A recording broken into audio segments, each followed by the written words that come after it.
Halo, Hai, kita kembali lagi di Indo Nerds ya, obrolan dua orang nerd tentang Indonesia. bersama saya Harnas. Saya Irfan Kartawirya, kita Eh, agak mojok-mojok nih hari iya, ini. hari ini agak mojok. Agak lighting juga agak sendu-sendu gitu Iya, nih. udah Ya, mentok nih lightingnya. Studio kita memang, studio kita memang berpindah-pindah ya, iya berpindah-pindah. tergantung mana kelas yang lagi kosong. Dan tergantung jadwal libur. Oke, kita akan ngobrolin sesuai dengan yang ditulis di judul gitu ya. Karena gue selalu gini, kalau di video-video YouTube orang gitu ya, terus kan udah ditulis di judulnya gitu, bintang tamu spesial ini, terus gitu, kita punya bintang tamu spesial, siapa dia? Kan udah lu tulis di judul. Nggak usah lu bikin surprise lagi gitu ya. Udah ditulis di judul Nggak, kan nggak, gitu. nggak sinkron antara Iya, video editing iya. sama... Sama yang bikin judul ya. Ya, jadi seperti sudah ditulis di judul. Iya. Hari ini kita akan bahas tentang favoritnya Mas Wapres. Betul, dan banyak orang Banyak Indonesia orang sekarang. sebetulnya mengenai Iya, AI ya. atau Artificial Intelligence Intelligence. atau asal ikutan. Nah, Ya. jadi ini beneran Nah, artificial ini intelligence atau maksudnya- asal ikut-ikutan aja nih Iya. AI-nya gitu. Asal ikutan tuh gimana maksudnya, Van? Iya, jadi agak-agak sedih sih sebenarnya perkembangan AI ini kok. Ya karena gue di universitas ya, jadi di lingkungan gue sendiri nggak ikut mengembangkan, tapi lingkungan gue, meja depan gue itu dosen yang ikut mengembangkan atau memanfaatkan AI untuk segala macam gitu. Tapi tuh di publik tuh kalau kita ngomongin AI, itu tuh kesannya jadi cemen pisan gitu loh. Banyak hal yang kok kayaknya ini arahnya tidak seperti yang gue bayangkan gitu, atau yang gue tahu gitu. Makanya terus jadi apa ya? Jadi nuansanya tuh negatif. Misalnya waktu Mas Wapres gitu, Gibran ngomong kan, mulai SD SMP kita akan ajarkan AI. Orang-orang kan ngapain sih gitu. Karena memang yang ditampilkan oleh beliau AI-nya juga yang ya gitu-gitu aja gitu, bukan seperti yang gue lihat di kampus gitu. Makanya kadang-kadang kepikir juga ini sebetulnya bagus kalau kita cerita atau explore lah lebih banyak. Sebenarnya AI itu apa dan gimana gitu, maksudnya kemana sih arahnya yang kita bisa bilang diharapkan sebenarnya, atau dunia tuh lagi bergerak, dunia itu lagi bergerak ke arah mana. Jadi kita Nah, nggak asal asal ikut-ikutan, termasuk asal ikut-ikutan untuk nyebut AI, ini AI, AI gitu, nah, AI gini gitu. Van, coba ya, karena ini AI ini memang agak-agak nggak intuitif ya. Iya. Sama kayak menjelaskan high pressure compressor juga nggak intuitif gitu ya. Jadi orang bingung gitu ya. Iya, Itu iya, iya. tambal ban sama, ya sama lah Sama gitu lah ya. gitu. Kenapa harganya 2 miliar gitu ya, kan bingung gitu. Kenapa kompresor rumah? Karena kompresornya Hanas pakai AI. Nah itu kan ada AI-an gitu kan. Nah sekarang gini, dulu tuh gue paling susah kalau nulis buku ya. Gue kan suka masih iseng-iseng kadang-kadang bikin naskah gitu ya, walaupun nggak tahu kapan diterbitinya. Nah terus yang paling masalah adalah covernya, karena gue kan bukan pelukis, Iya, ya kan. iya. Misalnya kalau waktu terakhir gue bikin buku Nasgor Makanan Sejuta Mamat gitu ya, gue mesti sewa seorang kartunis, gue bayar untuk gambar muka gue di kartun gitu. Bahkan waktu buku Kimia Sutra gue ke Ancol, di Ancol Oh, tuh tuh kan ada dulu tukang gambar kan itu ada ya. tukang gambar tuh, Pak gambarin muka saya. Dia bingung kenapa kan? Biasanya kan gambarin muka bosnya yang mau pensiun gitu. Ini gambarin muka saya kenapa? Saya mau jadiin cover majalah saya gitu. Cover buku saya. Jadilah dia gambarin, di scan, terus jadi cover buku. Jadi bikin cover buku itu karena paling susah dan mahal. Kan lu harus bayar orang untuk menggambar. Kadang-kadang gambarnya juga nggak sesuai sama yang kita mau gitu ya. Nah, belakangan ini ada satu naskah, gua menggunakan canva.com. Nah, Canva itu ada untuk bikin gambar. Jadi misalnya saya mau gambar suatu keadaan dunia di mana mendekat kepada kiamat gitu. Ntar digambarin 1, 2, 3, 4 warnanya Lu mau pilih. gimana gitu, biru, hitam, kuning gitu kan. Terus gue klik, gue mau begini-begini, keluar gambarnya Van. Nih, wih asik. Jadi kan gue bisa mengenerate cover buku gue sendiri tanpa gue bisa ngegambar gitu. Kan gue bisa, gue pokoknya maunya gambarnya orangnya begini, suasananya begini. Dia kasih pilihan 1, 2, 3, 4, 5. Gue ambil 1. Akhirnya gue bisa membuat cover buku gue tanpa meng-hire tukang gambar gitu ya untuk menggunakan AI. Nah itu sebetulnya AI yang bagus supaya enggak, Van? Jadi emang selalu isunya kalau teknologi baru itu kan ada dua ya. Isunya pertama adalah isu teknologinya itu sendiri. Sebenarnya isu teknologi itu apa sih gitu kan? Namanya AI secara sederhananya yaitu ya software lah gitu ya. Ini bahasa umumnya. Mungkin nanti orang IT software bilang, tapi bisa ngarang. Kata orang IT, bukan Pak, itu sebuah ya software. Software aja lah gitu. Bahkan kalau sekarang kita ngomong software ke anak muda, mereka nggak ngerti. Mereka taunya aplikasi. Oke. Software atau aplikasi yang mana dia melakukan sesuatu yang paling penting adalah dia bisa mengambil keputusan. Dia bisa berpikir gitu. Dia bisa berpikir dengan beberapa aturan. Kayak misalnya yang ngambil keputusannya ya jika ini maka itu, jika ini maka itu kalau orang IT biasanya nyebutnya if then ya, if X then Y gitu, atau if Y then X gitu. Ya pokoknya, nah dia bisa mengambil keputusan intinya. Mulai dari yang sederhana gitu sampai misalnya dia komparasi dan lain-lain, sampai kemudian dia bisa mengambil keputusan juga untuk mengenerate sesuatu. Nah itu secara teknologi mah sebenarnya gitu aja. Bukan seorang AI bilang, enggak gitu aja Pak. Ya, maksudnya begitu lah. Kira-kira gitu lah ya. Kira-kira gitu. Jadi dia, berarti sama kayak Excel dong, ada if then. Nah, sama kayak Excel ada if then. Sama kayak algoritma biasa lah gitu ya, ada if then. Sama kayak lu kalau ngambil keputusan mau jualan. Kan, kalau harga lagi murah, beli. Kalau harga lagi mahal, jual. Nah, kan itu kan if then kan, keputusan. Lu mengambil keputusan. Pertanyaannya kemudian lu mengambil keputusan, dasarnya apa? Kalau if then-nya Excel kan, if sel yang ini segini, maka kali 2 atau warnain hijau segala macam gitu. Nah, si mentahannya ini yang kita sebut sebagai data training datanya itu. Jadi kita ngelatih dia dengan data itu untuk dia mengambil keputusan. Jadi ada satu data yang dia perlukan untuk mengambil keputusan. Nah, yang bedanya AI sama yang lain adalah, atau software-software zaman dulu adalah, kalau Excel kan dia ya pokoknya if, dan kalau ininya di bawah 5 maka kasih warna hijau gitu.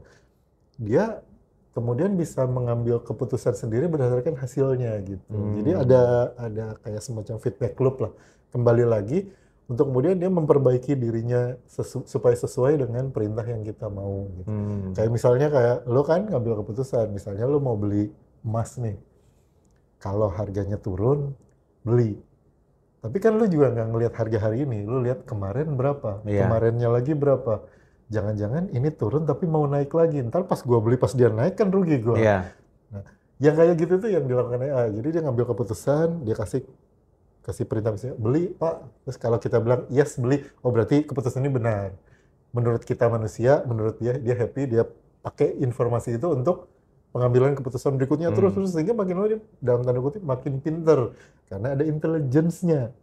Jadi sisi teknologinya mah itu aja gitu, sederhananya mah begitu. Nah pertanyaannya kemudian si dataset ini datang dari mana?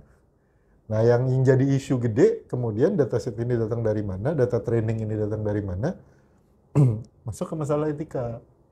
Kayak lu mengenerate tadi ya cover buku gitu. Wah gue mau mengenerate cover buku gambar dunia menjelang kiamat teknologi misalnya, terus gue mau nuansanya merah dan lain-lain, maka si AI ini kan akan mencari dari dataset dia gambar-gambar yang kira-kira menggambarkanlah suasana itu. Nah dia kecerdasannya di situ, dia mencari gambar yang sesuai lah dengan prompt yang lu kasih, baru dia rakit susun, poles-poles, tampilin ke lu, kasih pilihan 1, 2, 3, 4. Mana yang lu pilih itu yang akan dia pakai untuk berikutnya kalau lu minta lagi. Dia akan mikir, oh iya berarti Harnas sukanya yang kayak gitu. Nanti kalau gue diminta lagi, gue bikin yang kayak gitu. Nah isunya ya itu, si dataset ini dari mana? Kan dia kalau gambar mah pasti dari gambar lagi kan. Dia pasti akan mengambil dari gambar lagi. Pertanyaannya, itu gambar yang bikin siapa? Pasti yang bikin kan ilustrator. Nah pertanyaannya, ilustratornya tahu nggak datanya diambil? Kalau tahu, dia izin nggak, ngasih izin nggak supaya datanya dia boleh dipakai oleh si Canva ini untuk mengenerate sesuatu buat lo.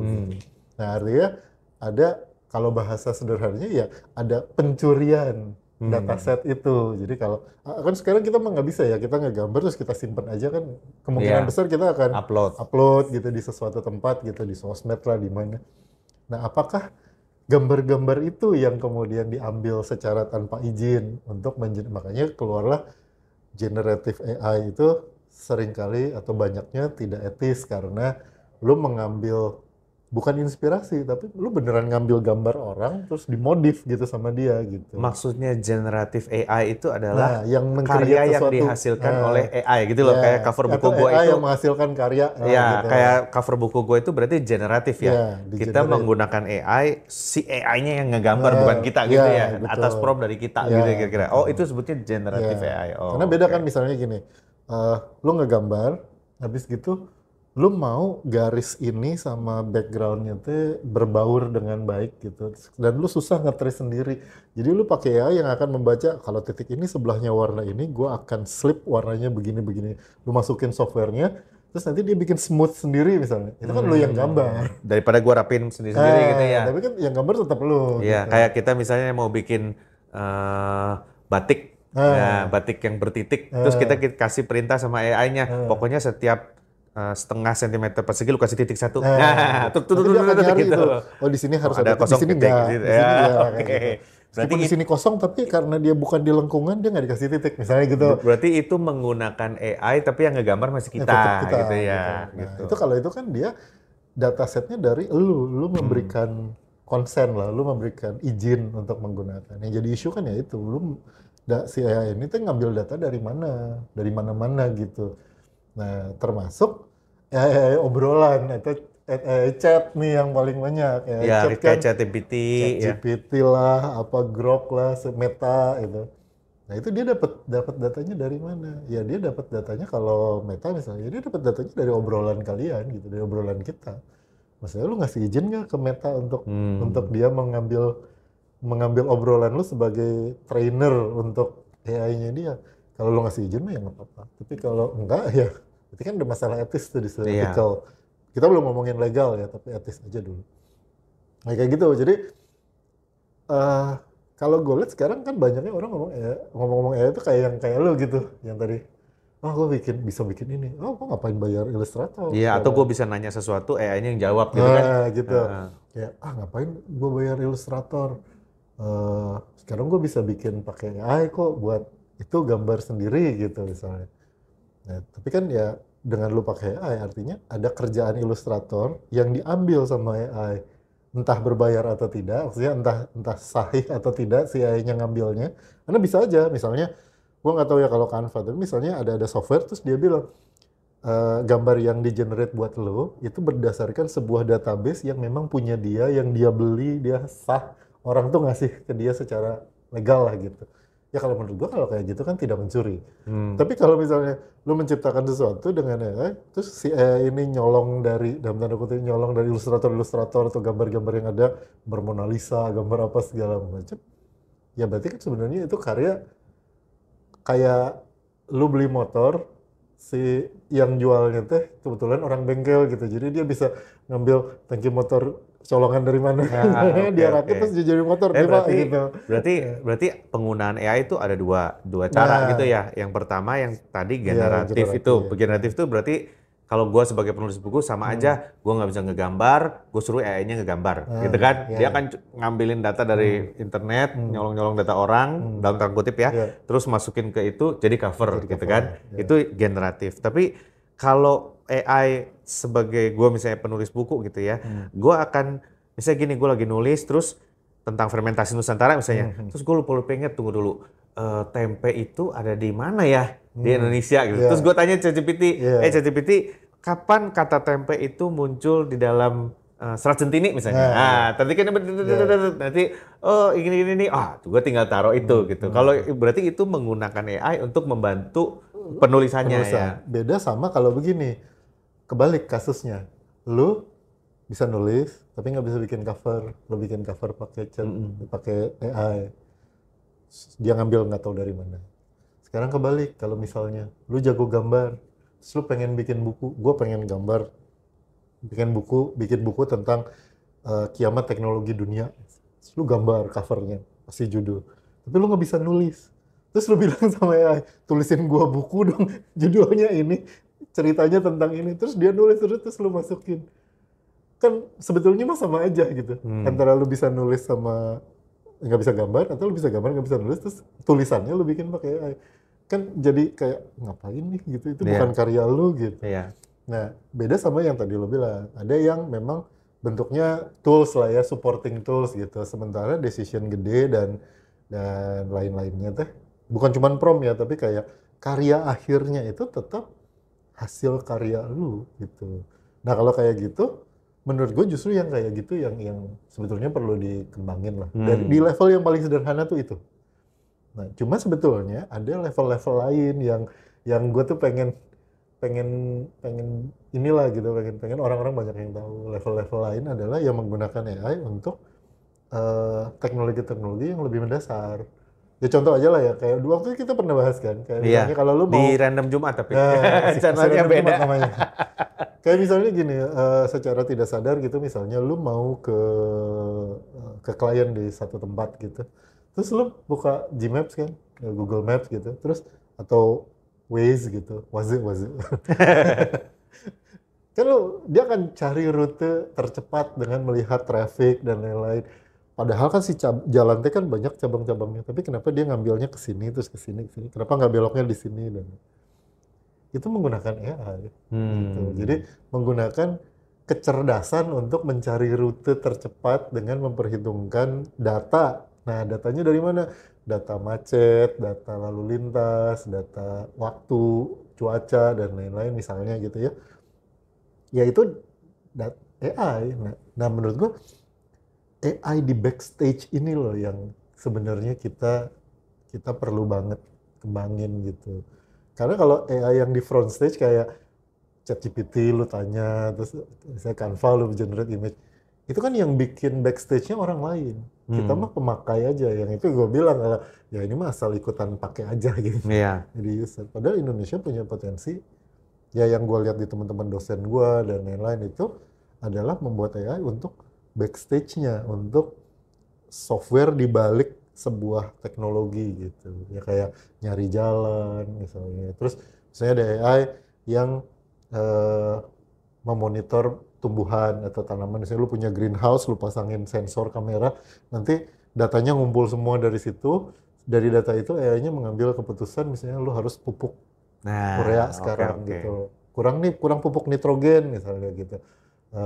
Atau penyiramannya terlalu basah gitu. Nah itu teknologi otaknya itu sih, kecerdasan buatannya itu yang gue pikir perlu banget kita tuh ngembangin gitu di Indonesia. Jadi bukan asal ikut-ikutan pakai aja gitu. Yang repotnya kan kemarin yang dipromot sama Mas Wapres kan yang di level yang gue bilang generatif, sama seperti bikin cover buku itu ya. Dan itu pun bukan di level yang canggih-canggih amat gitu. Gitu. Bukan di level yang canggih-canggih amat gitu. Kalau gitu mungkin di episode berikutnya kita bahas mengenai apa aja contoh-contohnya nih, tools ini rada susah kebayang, Pan. Ini yang di belakang, yang di backstage gitu. Backstage itu contohnya apa sih gitu ya. Oke. Sampai jumpa di episode berikutnya. Tunggu ya. Aduh, bete juga. Udah beli deh episode 1. Rokok kan sana mahal banget ya kan. Ada otomatis rokok otomas yang di tembok gitu kan. Lu tinggal masukin koin. Mahal juga ya, vending machine. Mahal juga, 10 euro, penting 300 ribu. Udahlah kita beli deh. Yaudah, masukin koinnya. Udah hilang 10 euro, dipencet rokoknya nggak mau keluar. Wah, kita kesel banget kan, digedor-gedor gitu kan. Nah ini udah masuk nih, nggak mau keluar. Terus dia tulisin bahasa Italia, kita nggak ngerti. Di dekat situ ada orang Italia. Kamu kenapa mau beli rokok? Ya, tunggu ya. Di KTP dia di swipe di situ, swipe gitu. Baru keluar rokoknya belum gitu. Gue bilang, oh harus nge-swipe KTP. Iya, karena data BPJS ada di KTP, iktp-nya orang Italia. Jadi begitu dia pernah masuk rumah sakit karena masalah pneumonia, dia klaim BPJS, dia gesek, gak bakal keluar tuh rokoknya. Lu aman gitu ya. Nah itu gue bilang, wih, jadi ektp selain kalau mau buka rekening di scan gitu, ada mimpinya gitu loh. Gue baru dapat satu insight, Van. Ada kopi, ya, perusahaan kopi, namanya Luckin Coffee. Dari China. Ternyata yang membuat Luckin itu terkenal dan sampai bisa ngalahin Starbucks ya dari sejumlah outlet itu adalah karena aplikasinya, Iya. AI-nya. Nah. Dia bisa men-track kebiasaan lu dan dia bisa harganya tiap orang tuh beda-beda. Sehingga lu yang punya outlet tinggal install aplikasi dan lu duduk aja terima duit. Bagi hasil lu untuk sewa tempat itu berapa gitu.